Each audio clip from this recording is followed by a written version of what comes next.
சிங்கப்பெண் அதிரடிப்படை அந்த ஒரு திட்டத்தை வந்து இனாகரேட் பண்ணி செயல்படுத்த போகிறாங்க. அதுக்கு வேண்டிய யூனிஃபார்ம் கொடுத்தாச்சு. நிறைய இந்த பெண் போலீஸார்கள் வந்து செலக்ட் பண்ணியாச்சு. குறிப்பாக 2-3 நாளைக்கு முன்னாடி பார்த்தோம்னா ஒரு தொகுதியிலேருந்து ஒரு பெண் போலீஸ் அதிகாரி இந்த சிங்கப்பெண்ணுக்கு நான் போகிறேன்னு சொல்லிட்டு பார்த்தோம்னா அந்த காவல் நிலையத்தில் வந்து அவரை போக விடாமல் தடுக்கப்பட்ட ஒரு சம்பவம் இருக்குது. அது முதலமைச்சர் கொண்டு போயிருக்க ஒரு தகவல் வருது. அதை அதனால் நீங்கள் மகளிர் காவல் நிலையம்ங்கிறது ஒரு டிவிஷன் தனியாக போய்கிட்டு இருக்கு. அது சிறப்பாக செயல்பட்டு இருக்கு. பட் அதை விட ஒரு ஸ்டெப் அதிகமாக இந்த சிங்கப்பெண் அதிரடிப்படை இயங்கும். இந்த ஃபோர்ஸ் வந்து ரொம்ப சீரியஸாக இருக்கும். நீங்கள் புகார் கொடுக்கப்பட்டால் உடனடியாக சார்ஜ் ஷீட் போடப்பட்டு உடனடியாக விசாரணை மேற்கொள்ளப்பட்டு உடனடியாக ஒரு தீர்வு செய்யப்படும் அப்படின்ற அடுத்த லெவலுக்கு தான் இந்த சிங்கப்பெண் போட்டிருக்கேன். முதலமைச்சருடைய நேரடி பார்வையில் இனாகரேட் பண்ணுறது மாதிரி ஒரு சம்பவம் போயிட்டுருக்கு. இதற்கப்புறம் இன்னொன்று சிறப்பாக நீங்கள் பார்த்தீங்கன்னா இந்த ஹாஸ்பிட்டல் மேட்டர் நம்ம சொல்லியிருந்தோம்.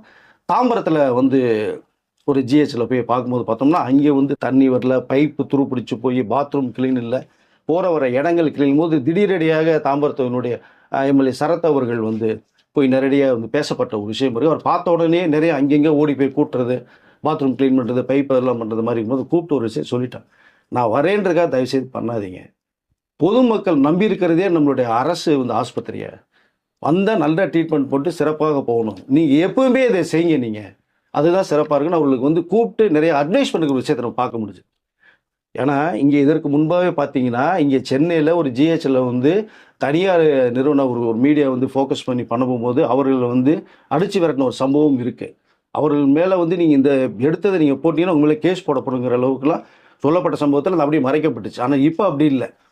மீடியாவுக்குன்னு தனி ஸ்பெஷலே கொடுத்துருக்காங்க. நீங்கள் நேரடியாக போங்க, விசாரணை பண்ணுங்கள், நீங்கள் வந்து ஃபோக்கஸ் பண்ணிங்க, வீடியோ எடுத்துங்க, உங்களுக்கு யாரை வேணாலும் நீங்கள் வந்து நீங்கள் மக்கள்கிட்ட வந்து இந்த வீடியோ காட்டிங்கன்ற அளவுக்கு அவங்களுக்கு பெர்மிஷன் கொடுக்கப்பட்ட ஒரு சம்பவத்தை பார்க்குறோம். ஸோ இப்போ அமைச்சருடைய அவங்களுடைய பார்வையில் என்ன வருதுன்னா, தனியார் ஆஸ்பத்திரி எந்த அளவுக்கு இயங்குதோ அதை விட சிறப்பாக அரசு ஆஸ்பத்திரி இயங்கணும், மக்கள் நம்பி உள்ளே வரணும் அப்படிங்கிற அந்த நோக்கத்தில் தான் இப்போ நிறைய வந்து ஆய்வுகள் நடத்தப்பட்ட ஒரு விஷயம் இருக்குது. இதுவும் சிறப்பாக பார்க்கப்படுது இதில்.